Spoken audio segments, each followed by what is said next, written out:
friends, it's Maddie. Welcome or welcome back to my channel. Tonight, for me, we're going to be talking about my 2020 reading survey. So this is a survey that I saw Gabby from Gabby Reads do, and I wanted to do it myself, so I grabbed the questions, and here we are. There are quite a few of them, so let's get started. So the first question is, how many books did you read and did you meet your goal? So at the beginning of the year, I set my Goodreads goal at 100. Of course, I didn't know what this year was going to bring, but I did manage to read 122 books. That is as of today, which is December 26th. I may read one or two more books, but I really have not been in a reading mood lately, so I don't anticipate that number getting much bigger, but I will let you know in my December wrap up if I read any more books. I've read 6 as of right now, so if I read more than 6 in December, went up a little bit. Next question is your most read genre. So my number one genre was horror. I read 26 horror books this year. And then my number 2 genre was mystery, which I had 22 books for. So I do separate mystery and thriller books. They are very different to me. I look for different things in them and I expect different things from them. I don't expect a Hercule Poirot book to be the same as a Gillian Flynn book. Therefore, they get split up for me anyway. Otherwise, I think mystery thriller combined would be my number one, because I think thriller was like 17 or something like that. I can't remember. Okay, so next question is the longest and shortest books I read this year. The longest book I read this year was A Court of Mist and Fury by Sarah J. Maas. It is a chunker, has 624 pages. So yeah, this was the biggest book that I read this year. Then the shortest book I read this year was Dead of Winter by Keelan Patrick Burke. This has 84 pages. This is a collection of short stories, all winter themed, and I thought it was pretty good. I didn't mention, but I loved this book. Loved it. So the next question is my favorite book published in 2020.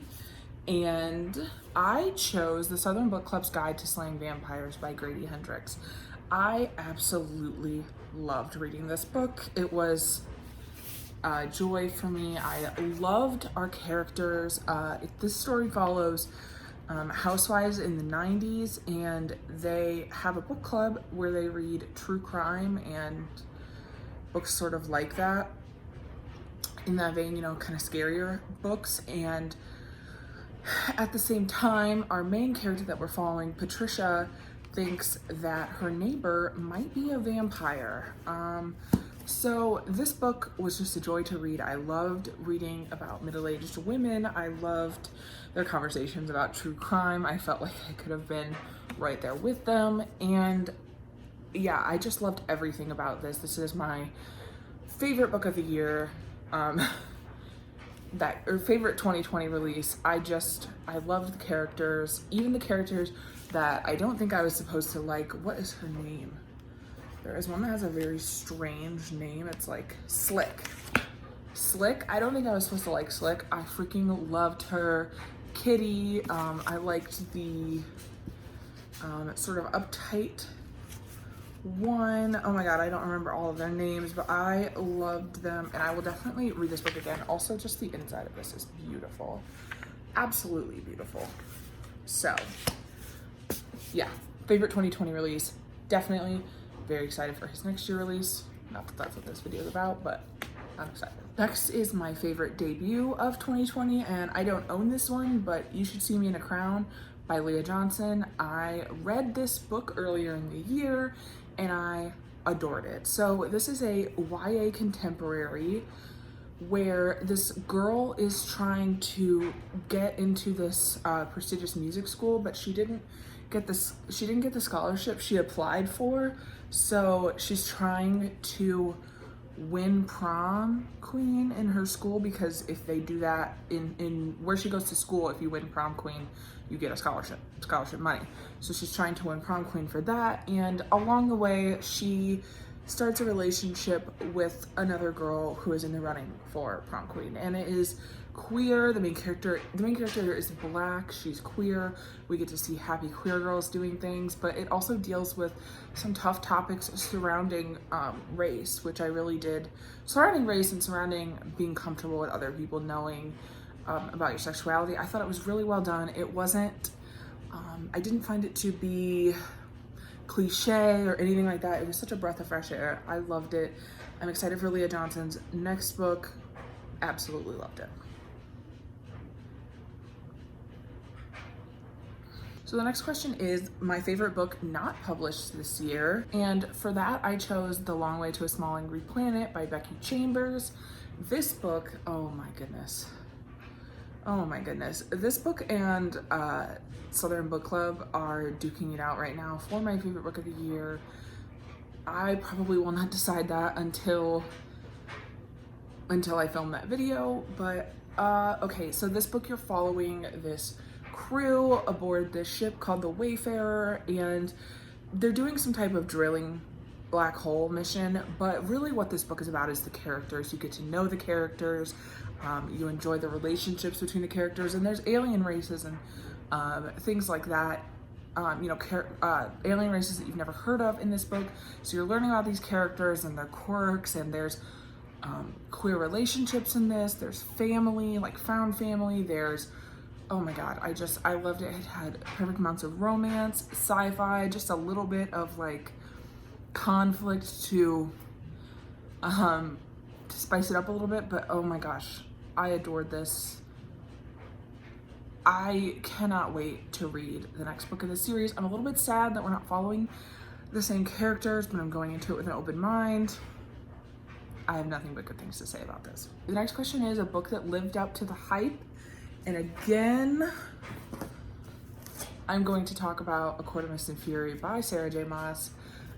Everyone is probably sick of me talking about this book in this series, but you know, A Court of Thorns and Roses was good. Like, I think I gave it 3.5. Like, I enjoyed it, but I didn't think it really didn't intrigue me until the very like end, I don't know, third storyline, where they're under the mountain. That part really, I really loved that part, because I felt like we were able to see who Feyre really was in that moment. And this book, I think we get to know her even better, and the new characters we meet in this book, the characters at the Night Court, I really enjoyed. I liked getting to know more of Rhysand's backstory and understanding why he is the way he is, learning more about Tamlin and his motivations for things. The way this ended, I cannot believe I didn't jump right into A Court of Wings and Ruin, but I think I was I didn't want to jump right into reading another huge book because this did take me 2 months to read. So I will probably be picking up A Court of Wings and Ruin very, very soon because she does have a new book coming out in January. But, you know, I'm one of those people who, I do enjoy Sarah J. Maas. It is what it is. If you don't like it, that's totally fine. We don't have to like all the same books. The next question is a book that did not live up to the hype. I get to be a little salty here, which I do enjoy. I don't own either of these books anymore, but I did buy both of these books, so I am extra salty about them. Especially this next one, especially this first one, because I did pay full price, which is $30 US, so I think I'm entitled to complain about it a little bit. First book, that one, the $30 book, is Home Before Dark by Riley Sager. I am a sucker. That's all I can say, because I had only read 2 of Riley Sager's books before this one. I read Final Girls, which I have read so long ago that I didn't know if I could trust my 3-star opinion of it. And then I read Lock Every Door last year and loved it. So I was like, oh my God, this book, Haunted House, I'm gonna love it so much. No. Okay.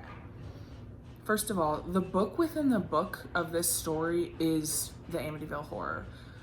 It's not, I don't even feel comfortable saying like it's inspired by Amityville Horror. It is so close to what happens in Amityville Horror. It's like the thing about waking up at the same time every night, that happened in Amityville Horror. Okay, you changed the time. Great, it's still the same.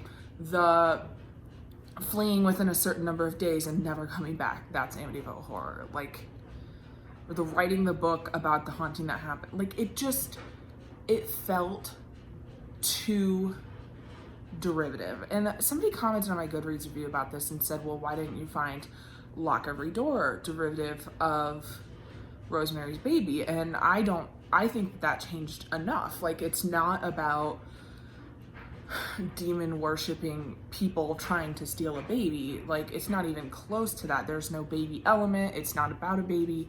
I definitely think there's enough of a difference there. I don't remember Final Girls well enough to tell you how derivative that really is.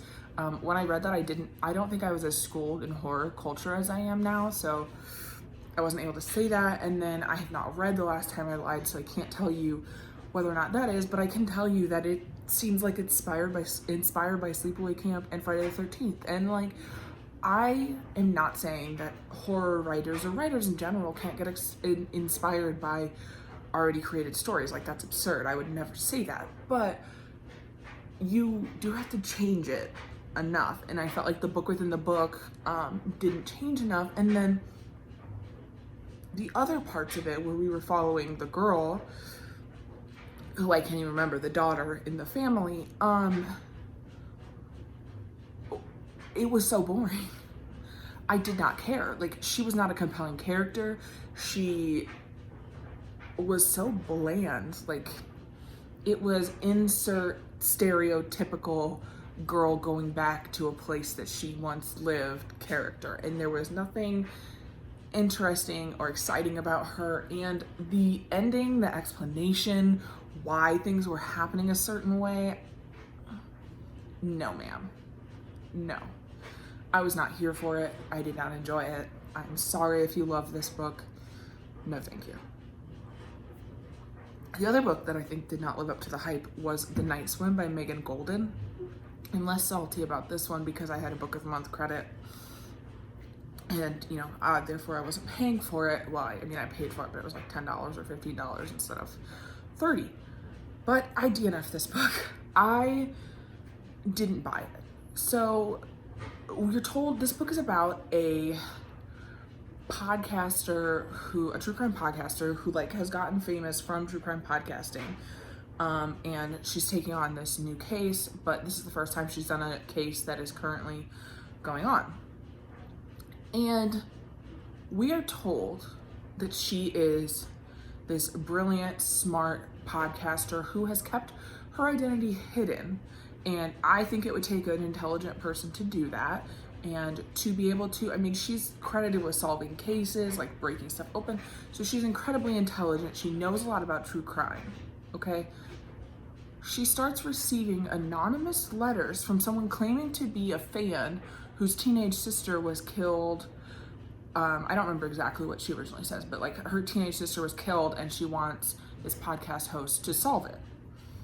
And this host finds this anonymous letter, and no one is supposed to know who she is, what she looks like, what random rest stop she's stopping at, and yet she continues, for as far as I read into it, following these notes and going to the exact places that they say and doing the exact things that they do. And I just did not buy that. I didn't buy it. As someone who is a huge true crime fan, I would never do that. And you would think that if she hosted a true crime podcast, she would never do that. And I understand it was like to connect us to this other character and so that they could weave two stories together, but it didn't work for me. And then the actual podcast, like episodes in the book, weren't even full chapters. Like, they were shorter than the regular chapters.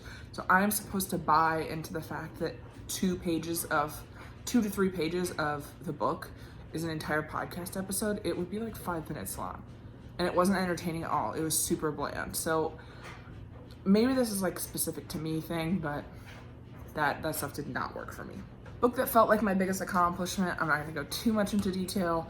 It's A Court of Mist and Fury. It's the longest book I read this month, and it took me the longest to read, 2 months. I felt pretty accomplished at finishing that. Although I could say Home Before Dark by Riley Sager, because I really wanted to DNF that and only push myself to finish it because I paid $30 for it, which now I've decided, you know what, I already paid the $30.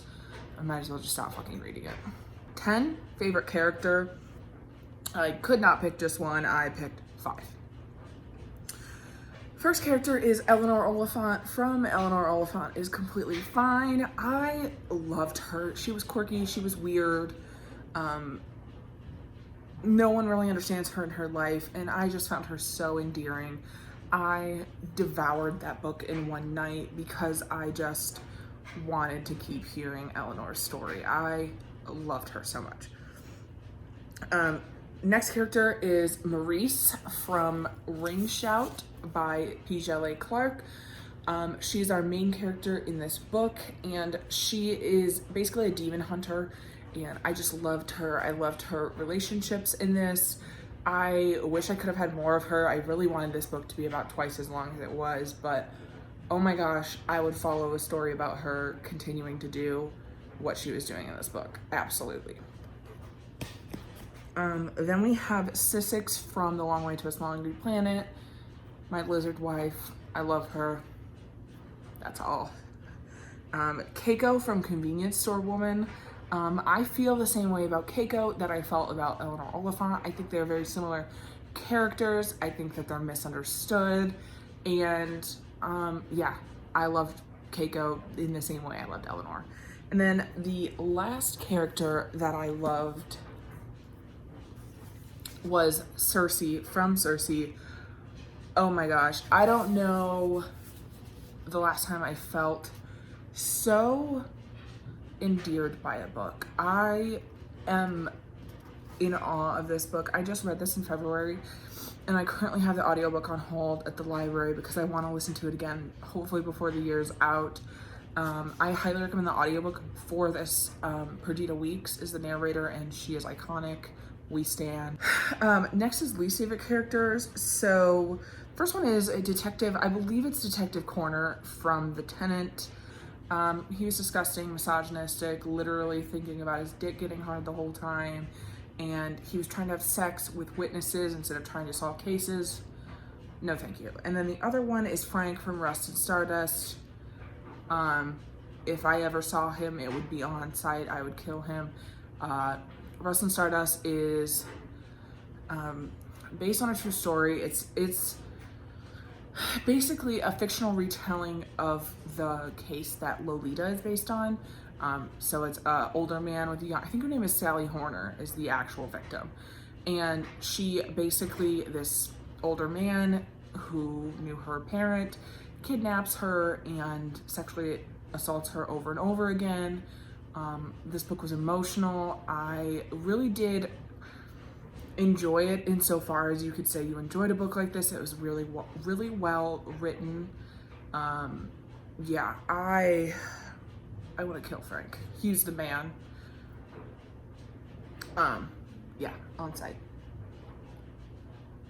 Square up, Frank. Next is the most shocking book / moment. I went with two moments.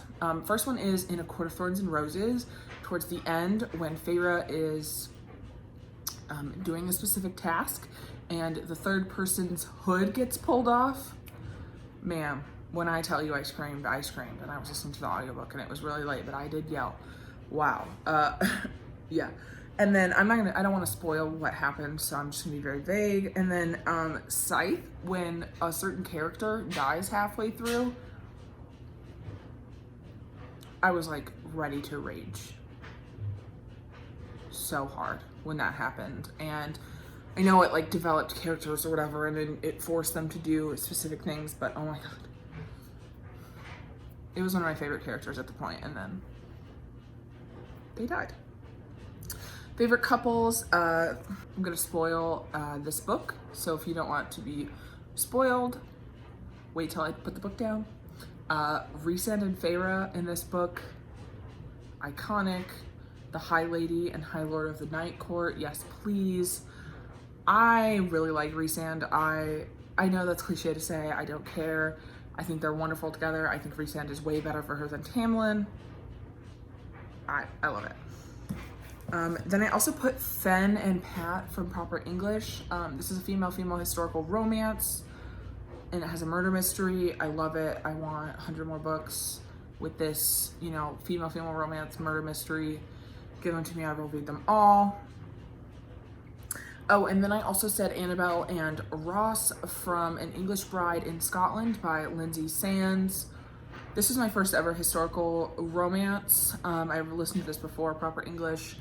I love it. I will be continuing the series. I thought they were so sweet. I thought he was so wonderful with her. Like, you know, it's historical, so like a historical man could very easily be like a total asshole, but he was sweet. He cared about her. They were equal in their relationship.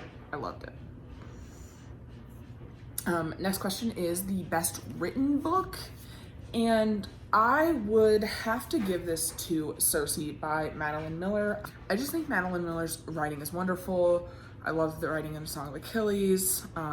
This is no different. Her prose is just so beautiful, and the way that she writes Circe, you know, she really makes you care for Circe pretty quickly. You're on Circe's side, and even though she makes mistakes and does terrible things, you are there for the journey, and I just cannot think of a more beautifully written book than this one. Next question, a book I push most people to read.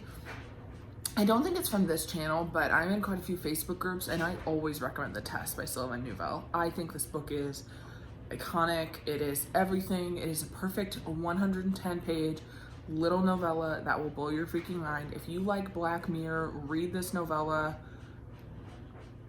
I love it. It's about a guy who goes to take a citizenship test, and that's all I'm going to tell you. It is so good. The twists in this, we love it. Favorite book cover, again, I couldn't just pick one. I picked 4. So first I'm going to talk about the 2 that I own. My Queen Circe, I just love this foiling on it. It is beautiful. I also said Ring Shout by P. Djeli Clark. I just think it is so simple, but it is so beautiful. And then the other 2 are Mexican Gothic by Silvia Moreno Garcia and The Sundown Motel by Simone St. James. I just think they're beautiful. Next is my favorite adaptation, and I also said least favorite adaptation. I added that question. My favorite was Rosemary's Baby. I just watched this movie and read this book for the first time this year, and it was very faithful. Intentionally, Roman Polanski intentionally did that. I think it was perfect. My least favorite is Pet Sematary, the one from the 80s. I didn't watch the new one, but oh my god, it was boring. I hated it. I didn't even find Zelda that scary in it. No ma'am, I wasted a day in October watching that. Book that made me cry.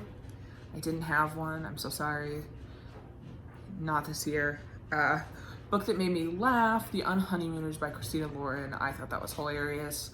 I just think that the way that these 2 characters were trying to one-up each other was just gold. I loved it. New favorite author, I have 2. Simone St. James, because I read The Broken Girls and The Sundown Motel, both of which are sort of gothic-y, ghosty stories. They're both haunted, spooky, love it. And then I also said Stephen Graham Jones because I did read Night of the Mannequins and The Only Good Indians this year, and I liked Night of the Mannequins more, but I thought they were both fantastic.